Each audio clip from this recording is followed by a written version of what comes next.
మా latest videos కోసం మా ఈ తెలుగు న్యూస్ ఛానల్ సబ్స్క్రైబ్ చేసి గంట సింబల్ యాక్టివేట్ చేసుకోండి. కార్తీక మాసంలో పొరపాటున కూడా ఈ తప్పులు చేయకండి.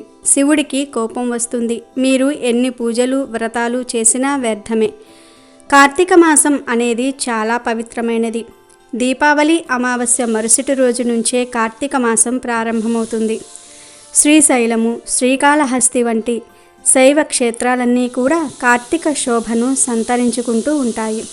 ఈ నెల పొడవునా భక్తులు ఆలయాలను సందర్శిస్తూ ఉంటారు. ఈ నెలలో సముద్రం, నదీ స్నానానికి అత్యంత ప్రాధాన్యత ఇస్తారు. తెల్లవారుజామునే సముద్రము, నదీ స్నానం చేయటం, గంగమ్మ తల్లికి పూజలు చేయటము, దీపాలను వెలిగించటం వల్ల సర్వదోషాలు తొలగిపోతాయని విశ్వసిస్తూ ఉంటారు. అయ్యప్ప భక్తులు మాలాధారణ చేసేది ఈ నెలలోనే. ఈ మాసంలో పరమశివుణ్ణి ఆవు పాలతో అభిషేకించి జాజిపూలతో పూజించితే శివస్థానాన్ని పొందుతారని ప్రశస్తి. పవిత్ర కార్తీక మాసంలో పుణ్యస్నానం, దైవ దర్శనము చేసుకోవటం వల్ల రెట్టింపు ఫలితం కలుగుతుందని భక్తుల నమ్మకము. కార్తీకంతో సమానమైన మాసము లేదు. విష్ణుదేవునితో సమానమైన దేవుడు లేడు. గంగతో సమానమగు తీర్థము లేదు అని చెప్పబడినది. తెల్లవారుజామునే నిద్రలేవటము, ప్రవహిస్తూ ఉన్నటువంటి నీళ్ళల్లో స్నానాన్ని చేయటము, భోళా శంకరునికి నిత్యము రుద్రాభిషేకం చేయటము, నుదుట విభూతిని, మెడలో రుద్రాక్షల్ని లేదా తులసి పూసల్ని ధరించటం, రోజుకు ఒక్క పూట మాత్రమే భుజించటము, ఉసిరిక చెట్టు నీడలో వనభోజనాలు చేయటము ఒకటేమిటి, ఇలా ఎన్నెన్నో సాంప్రదాయాలను మూట కట్టుకుని తెచ్చింది పవిత్రమైన ఈ కార్తీక మాసం. ఈ కార్తీక మాసంలో చేసే వ్రతములలో ముఖ్యమైనవి కార్తీక స్నానము, ఉపవాసము, కార్తీక దీపము. ఎంతో పవిత్రమైన కార్తీక మాసంలో తెలిసి కానీ తెలియక కానీ ఈ తప్పులు చేశారంటే మీకు జన్మ జన్మల పాపాలు కలుగుతాయని పండితులు చెప్తూ ఉన్నారు. అంతేకాదు శివుడి ఆగ్రహానికి కూడా గురి అవుతారు. మరి కార్తీక మాసంలో ఏ తప్పులు చేయకూడదో ఈ వీడియోలో వివరంగా తెలుసుకుందాము. అంతకన్నా ముందు మా వీడియో నచ్చితే లైక్ చేసి షేర్ చేయండి. అలాగే మా ఛానల్ని కూడా సబ్స్క్రైబ్ చేసుకొని మాకు సపోర్ట్ చేయండి. ఇక వీడియోలోకి వస్తే, కార్తీక మాసం అనగానే మనకు గుర్తుకు వచ్చేది ఉపవాసము, దీపారాధన, నదీ స్నానాలు, జాగారం. అయితే ఈ కార్తీక మాసంలో చాలామంది ఉపవాసం ఉండడానికి ఇష్టపడుతూ ఉంటారు. కొంతమంది తమ ఆరోగ్యాన్ని లెక్క చేయకుండా ఉపవాసం ఉంటారు. దేవుడు మనకు మన ఆరోగ్యంపై ముందు శ్రద్ధ వహించాలి అని చెప్పాడు. మనకు ఆరోగ్యం బాగుంటేనే కదా దేవుడికి ఇంకా చాలా రకాల పూజలు చేస్తాము. బలవంతముగా ఉపవాసం ఉండి ఆ నీరసంతో, చిరాకుతో ఇంట్లో వారిని కూడా దూషిస్తూ ఉంటారు. ఇలాంటి ఉపవాసం చేసినా ఎలాంటి ప్రయోజనాలు కలుగవు. మనం ఏది చేసినా ప్రశాంతంగా ఉండి చేయాలి. ఈ బిజీ లైఫ్లో చాలామందికి ఉపవాసం ఉండటం కుదరటం లేదు. ఈ మాసమంతా ఉపవాసం ఉండకపోయినా పర్వాలేదు. కేవలం ఈ మాసంలో వచ్చే 4 లేదా 5 సోమవారాలు ఉపవాసం చేయండి. అది కూడా మీకు కుదిరితేనే చేయండి. చిన్నపిల్లలు ఉన్నవారు, వృద్ధులు, ఆఫీస్కి వెళ్ళేవారు బలవంతంగా ఉపవాసం చేయకండి. మరికొంతమంది ఇతరులు ఏమి అనుకుంటారో అని ఉపవాసం చేస్తూ ఉంటారు. వారికి భక్తి ఉన్నా లేకపోయినా ఉపవాసం చేసి ఆరోగ్యాన్ని పాడు చేసుకుంటూ ఉంటారు. దయచేసి ఇలాంటి పిచ్చి పనులు మాత్రం చేయకండి. మీకు దేవునిపై భక్తి, నమ్మకం ఉంటే, మీకు ఓపిక ఉంటేనే ఉపవాసం చేయండి. ఇక ఈ కార్తీక మాసంలో చేయకూడని మరొక తప్పు, మాంసాహారం తినకూడదు. మగవారు మద్యం త్రాగకూడదు. కొంతమంది మగవారు మందు లేకపోతే ఉండలేరు, కానీ దేవునిపై భక్తి ఉంటుంది. అలాంటి వారు మీ మనసును మద్యం వైపు నుండి డైవర్ట్ చేయడానికి ప్రతిరోజు శివుడికి రుద్రాభిషేకం చేయండి. ఉదయం మరియు సాయంత్రం శివుడికి లేదా శివలింగానికి నీటితో అభిషేకం చేయండి. ఎక్కువ సమయం శివుడి భక్తిలో నిమగ్నమై ఉండండి. మీరు ఈ ఆచారానికి అలవాటు పడితే దాని నుండి ఆనందాన్ని అనుభవించేటప్పుడు మీకు మద్యంపై కోరిక తగ్గుతుంది. కాబట్టి సాధ్యమైనంత వరకు శివుడి ప్రార్థనలో ఉండడానికి ప్రయత్నించండి. అలాగే మాంసానికి దూరంగా ఉండండి. ఈ కార్తీక మాసమంతా కూడా పర్వదినాలే కాబట్టి మాంసానికి, మద్యానికి దూరంగా ఉంటే ప్రయత్నం చేయండి. అలాగే ఈ కార్తీక మాసంలో మధ్యాహ్నం పూట నిద్రించకండి. ఇది చలికాలం కాబట్టి మీరు మధ్యాహ్నం పూట నిద్రించడం వల్ల సాయంత్రం అయ్యేసరికి బద్ధకంగా, నీరసంగా ఉంటుంది. దీనివల్ల మీకు ఏ పని చేయబుద్ధి కాదు. సాయంత్రం పూజకు ఆలస్యమవుతుంది. మధ్యాహ్నం పూట నిద్రించడం వల్ల మీ శరీరం బాగా బద్ధకిస్తుంది. ఈ కార్తీక మాసంలో ప్రదోష సమయంలో శివుడు తన ప్రమదగణాలతో కలిసి భూసంచారం చేయడానికి వస్తాడు. మీరు ఆ సమయంలో ఇంటిని శుభ్రంగా ఉంచకుండా, మీరు శుభ్రంగా లేకుండా ఉంటే శివుడు ఆగ్రహిస్తాడు. ప్రదోష సమయంలో ఎట్టి పరిస్థితుల్లో నిద్రించకండి. అలాగే ఈ సమయంలో మీరు ఎటువంటి ఆహారం తినకుండా శివుణ్ణి ఆరాధిస్తే శివ అనుగ్రహం కలుగుతుంది అని పండితులు చెప్తూ ఉన్నారు. ఇక ఈ కార్తీక మాసంలో ప్రదోష సమయంలో భార్యాభర్తలు కలవకూడదు. ఎట్టి పరిస్థితుల్లోనూ కూడా ఈ తప్పును కార్తీక మాసంలో చేయకండి. ఈ తప్పు చేయటం వల్ల శివుడి ఆగ్రహానికి గురి అవుతారు. దీని యొక్క ఎఫెక్టు మీ పిల్లలపై పడే అవకాశం కూడా ఉంది. ఇంకా ఈ కార్తీక మాసంలో నదీ స్నానం చేస్తారు. మీరు ఏదైనా ఆరోగ్య సమస్యతో బాధపడుతున్నట్లు అయితే దయచేసి ఎటువంటి నదీ స్నానాలకు వెళ్ళకండి. ఇటీవల కాలంలో తుఫాను సూచనలు ఎక్కువగా కనిపిస్తూ ఉన్నాయి.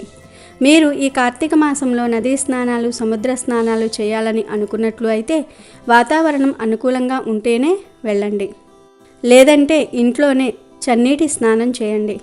కొందరు ఈ మాసంలో ఎలాగైనా సరే నది లేదా సముద్ర స్నానం చేయాలని అనుకుంటూ ఉంటారు.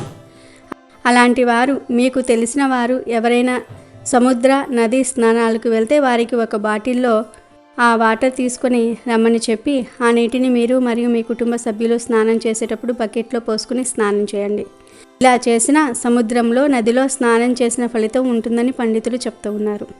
కార్తీక మాసం శివుడికి మరియు విష్ణువుకు ప్రీతికరమైన మాసం. ఈ మాసంలో హరిహరులను నిందించటము, అవమానించటము చేయకూడదు. కొంతమంది శివభక్తులు హరిభక్తులను కించపరిచినట్లుగా మాట్లాడితే మరికొంతమంది హరిభక్తులు శివభక్తులను కించపరిచినట్లుగా మాట్లాడుతూ ఉంటారు.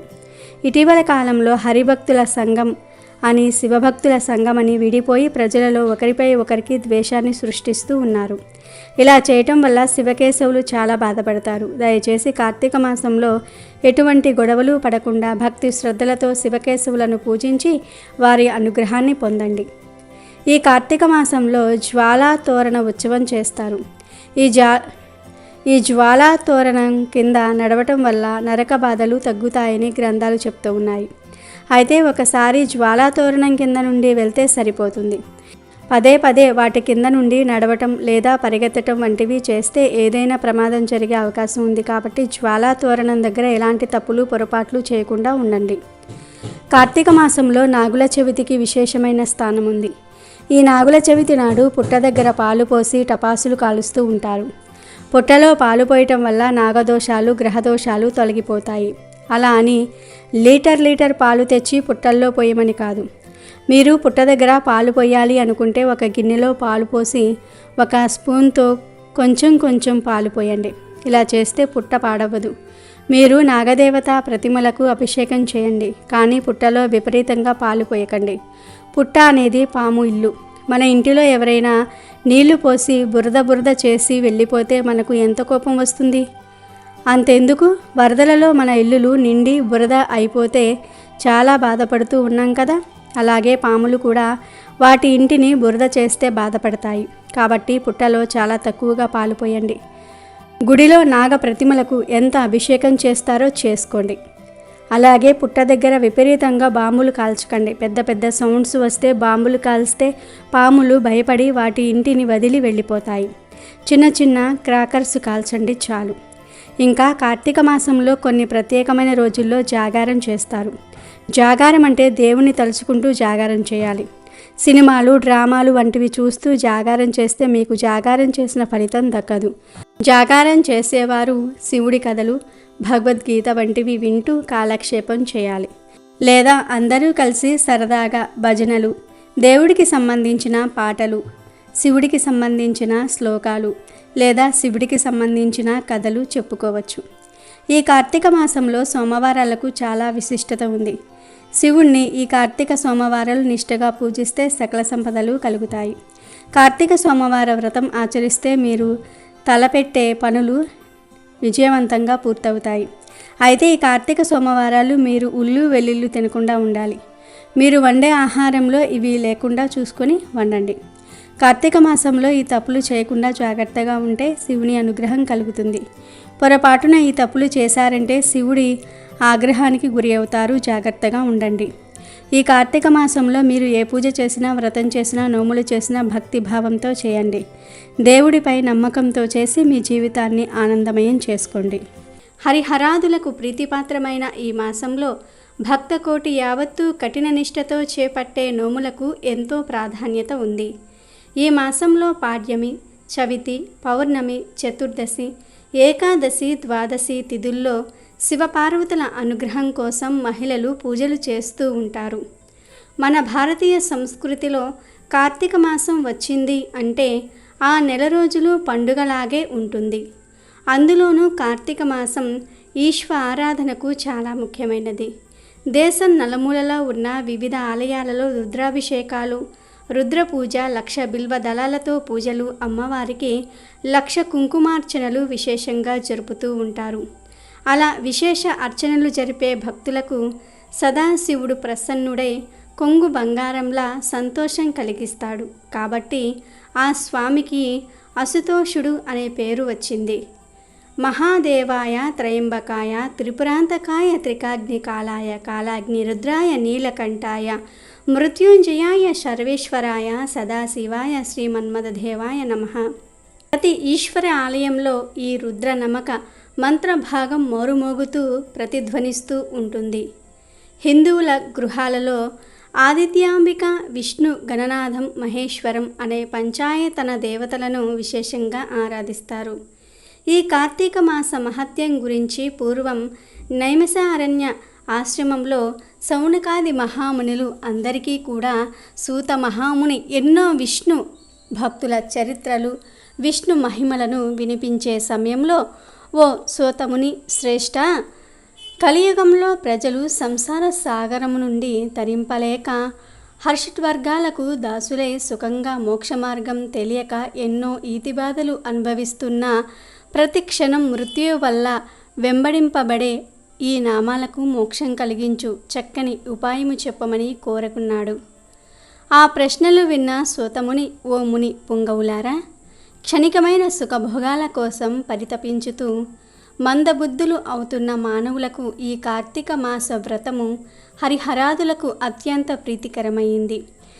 దీనిని ఆచరించటం వల్ల సకల పాపాలు హరింపబడి మరుజన్మ లేక పరంధామం పొందగలరు. పుణ్యాత్ములకు మాత్రమే ఈ కార్తీక మాస వ్రతమాచరించాలని కోరికను కలగజేస్తాడు. ఆ పరమాత్మ దుర్మార్గులకు, దుష్టులకు వారి కర్మలు పరిపక్వమయ్యే వరకు ఏవగింపు కలిగిస్తాడు. మరి కార్తీక మాసంలో కొన్ని పనులు చేయకూడదని మన పెద్దలు చెప్తూ ఉంటారు. మరి కార్తీక మాసంలో స్నానాలకు చాలా ప్రాముఖ్యం ఉంది. ఈ కార్తీక స్నానాలను తులారాశిలో చేయాలని పండితులు చెప్తూ ఉన్నారు. సూర్యుడు తులారాశిలో ఉండగా సమస్త జలమంతా కూడా గంగా జలంతో సమానమైపోతుంది. కాబట్టి సూర్యుడు తులారాశిలో ఉండగానే కార్తీక స్నానం చేయాలని పండితులు చెప్తూ ఉన్నారు. కార్తీక స్నానాన్ని చల్లటి నీటితోనే చేయాలి. అనారోగ్య సమస్యలు ఉన్నవారు, గర్భిణీ స్త్రీలు, చిన్నపిల్లలు వేడి నీటితో లేదా గోరువెచ్చని నీటితో చేయవచ్చు. ఇక ఉపవాసాల విషయానికి వస్తే, శక్తి ఉన్నవారు కార్తీక మాసం నెల రోజులు కూడా ఉపవాసం ఉండవచ్చు. శక్తి లేనివారి కార్తీక సోమవారాలు, కార్తీక పౌర్ణమి విశేషమైన రోజులలో ఉపవాసం ఉండవచ్చు. కొందరు రోజంతా ఏమీ తినకుండా పగలంతా ఉపవాసం ఉండి సాయంత్రం పూజ తర్వాత నక్షత్ర దర్శనం అయిన తర్వాత భోజనం చేస్తారు. దీనినే నక్తం అంటారు. కార్తీక మాసంలో దీనినే ఎక్కువగా ఆచరిస్తూ ఉంటారు. లేదా మధ్యాహ్నం భోజనం చేసి రాత్రి ఏమీ తినకుండా ఉంటారు. ఉండలేని వారు అల్పాహారం, పాలు, పండ్లు తీసుకుంటూ ఉంటారు. ఉపవాసం ఉండలేని వారు కార్తీక స్నానం చేసి పూజ చేసి ఆహారం తీసుకోవచ్చు. వారి శరీర తత్వాన్ని బట్టి, వారికి ఉన్న అనారోగ్య సమస్యలను బట్టి, వారి శరీరం సహకరించే విధానాన్ని బట్టి ఉపవాసం అనేది వారు చేస్తూ ఉంటారు. ఎలా చేసినా కూడా దేవునిపై ఉన్న భక్తి చాలా ప్రధానమైనది. ఈ కార్తీక మాసంలో అబద్ధాలు చెప్పకూడదు, ఎవరికీ ద్రోహం చేయకూడదు, పాపపు ఆలోచనలు చేయకూడదు, దైవ దూషణ కూడా చేయకూడదు. దీపారాధనకు తప్ప నువ్వుల నూనెను ఇక దేనికి ఈ కార్తీక మాసంలో ఉపయోగించకూడదు. సబ్బు, షాంపూలతో స్నానం చేయకూడదు. కార్తీక వ్రతం పాటించేవారు సబ్బు, షాంపూలతో ఈ కార్తీక స్నానం చేయకూడదు. కార్తీక వ్రతం పాటించేవారు ఆ వ్రతం చెయ్యని వారి చేతి వంట తినకూడదు. మాంసాహారం తీసుకోకూడదు. మద్యం సేవించకూడదు. కేవలం సాత్విక ఆహారం మాత్రమే తీసుకోవాలి. మౌనంగా భోజనం తీసుకోవాలి. గుమ్మడికాయ, ఉల్లిపాయ, వెల్లుల్లి, ఇంగువ, చద్ది అన్నము, పుట్టగొడుగులు, వాకుడుకాయ, పుచ్చకాయ, నూనె, లవణం. నూనె లేకుండా వంట ఎలా చేయాలి అనుకోవద్దు. నూనె లేకుండా అంటే ఇక్కడ నూనె తక్కువగా వాడమని అర్థం, లేదా నూనె బదులు నెయ్యి వాడమని అర్థం. అలాగే ముల్లంగి వంటి ఆహార పదార్థాలను తినకూడదు. పెసరపప్పు, శనగపప్పు, నువ్వులు కూడా తీసుకోకూడదు అని శాస్త్రం చెప్తోంది. ముఖ్యంగా కార్తీక మాసం ఆదివారం రోజు కొబ్బరి, ఉసిరికాయ తీసుకోరాదని పెద్దలు చెప్తూ ఉన్నారు. ఈ మాసంలో వచ్చే సోమవారాలు, చవితి, ఏకాదశి, ద్వాదశి, పౌర్ణమి అత్యంత పుణ్యప్రదమైనవి. నెలంతా సాధ్యపడని భక్తులు కనీసం ఆయా రోజులలో పవిత్ర పుణ్య నదీ స్నానం ఆచరించి ఉపవాస దీక్షలు చేస్తూ మహాన్యాసపూర్వక మహారుద్రాభిషేకాలు, 1,00,000 బిల్వార్చనలు, 1,00,000 కుంకుమార్చనలు, లలితా విష్ణు సహస్రనామ పారాయణాలు, ప్రతినిత్యం ఉభయ సంధ్యలలో దీపారాధన చేసేవారికి విశేష పుణ్య ఫలితం లభిస్తుంది. ఈ కార్తీక మాసం 30 రోజులు ఆచరించిన వారికి అనంత కోటి పుణ్యఫలం లభిస్తుందని చెప్పబడింది. ఈ కార్తీక మాసంలో అత్యంత విశేషమైనది ఉద్దాన ఏకాదశి. అంటే శ్రీ మహావిష్ణువు పాలకడీలలో ఆదిశేషుని పాన్పు పైన ఆషాఢ శుద్ధ ఏకాదశి నాడు తన యోగ నిద్రను ప్రారంభించి తిరిగి కార్తీక శుద్ధ ఏకాదశి నాడు కనులు విప్పు యోగ నిద్ర నుండి మేల్కొన్న రోజుకే ఉద్దాన ఏకాదశి అనే పేరు. ఆ మరుసటి రోజు ద్వాదశి నాడు 33 దేవతలతో శ్రీ మహాలక్ష్మి సమేతుడై తులసీధాత్రి వనంలో ఉంటాడని చెప్తూ ఉంటారు.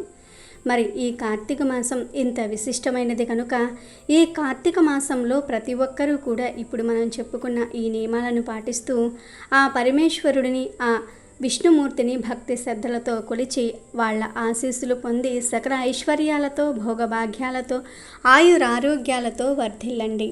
అమెజాన్లో బెస్ట్ డిస్కౌంట్స్ కోసం వీడియో డిస్క్రిప్షన్లో లింకు ఉంది, చూడండి. అలాగే మా టెలిగ్రామ్ ఛానల్ సబ్స్క్రైబ్ చేసుకోండి.